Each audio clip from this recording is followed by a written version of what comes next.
And now, Mr. Potočnik, you are waiting patiently. We will finish as we started, and we will give the last word to yourself. You're the forum's chairman, Mr. Potočnik. The floor is yours. Thank you, Rose. Dear friends, here I am again. So today I'm a true representative of the hybrid version of the world and also new hybrid version of the forum. We came to an end of our debates. I hope you have found them as interesting and really encouraging as I did.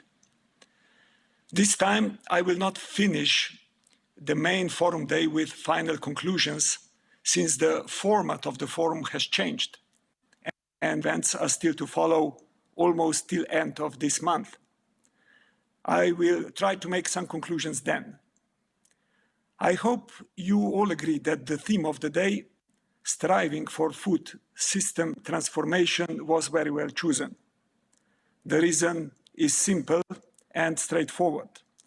There is no reasonable alternative to the transformation of our economy and society, food system included, to a more sustainable one, actually to a sustainable one. The latest report from the International Panel of Climate Change, IPCC, is a grim reading. Climate-related impacts are hitting the world at the high end of what modelers predicted, and at an accelerated rate. The increasing temperatures, changing precipitation patterns, and greater frequency of some extreme events is affecting food security, farmers, and this pattern will only grow. But there is still time, although, as the IPCC highlights, the window of opportunity is small. The only real choice we have is either using that small window of opportunity and manage the transition needed in an organized way, or to wait till the consequences will force us to change. No need to explain you what that would mean in real life. And would we still be able to look in the eyes of our younger generation and feel comfortable? Intergenerational impact assessment of any decision we are taking should become an obligation for all policy proposals. Isn't it enough if we are indebting our offsprings financially? Do we have to indebt them also by depleting the nature? While almost never forgetting to add how afraid we are for the future, since they are not as responsible as we are when being their age. I'm afraid that in the eyes of younger generation, our generation is simply not credible anymore. We should thus ask them for understanding that lots in the past was done in a good faith, not really understanding all the consequences we see today. Accept our responsibility and engage in partnership, creating an intergenerational pact for the future we want. As Pavan underlined, there are many wallets from which we pay for the food value.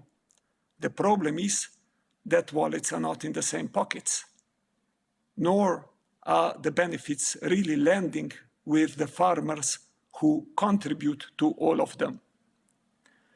Allow me to thank again all the extraordinary speakers for joining our conversations, our great moderators, Rose and Stephen, real professionalism in action one should admire, and of course also to the technical team, and finally to Mark, Emma, and Caroline, and their tireless team for putting all this together.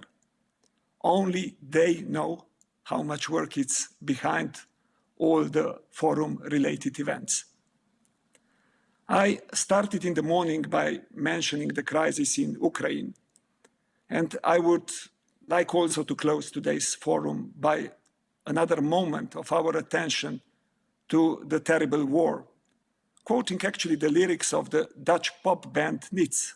It was quite popular during the times of my generation. To die before your 15 years, I turned away to hide the tears.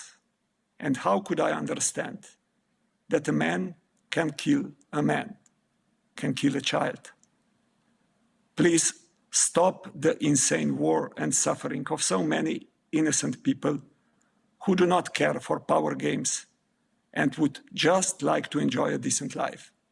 They do not care for perceived historical injustices.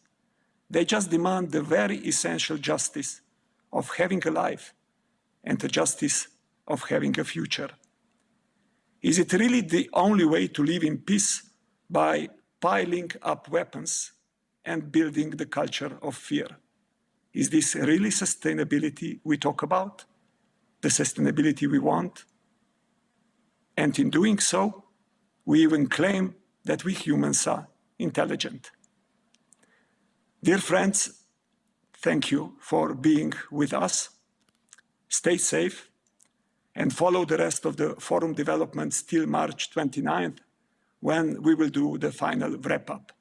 And yes, despite everything, stay optimistic. One should never forget that optimists live longer and better. Have a nice evening.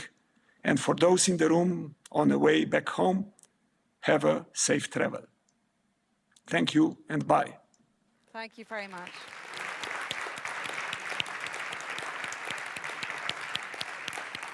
Thank you very much for that, Yanis, for those parting words. So that's it, folks, for another year. Stay tuned, as Yanis said, on the website. The videos that were videoed here today, that were recorded here today, will be put on the website in as soon as possible. There are more events coming up during the month of March, and as Yanis said, on the 29th of March, keep an eye out for that. For myself and all the team here at the Forum for the Future of Agriculture, stay safe, and until we meet again, take care.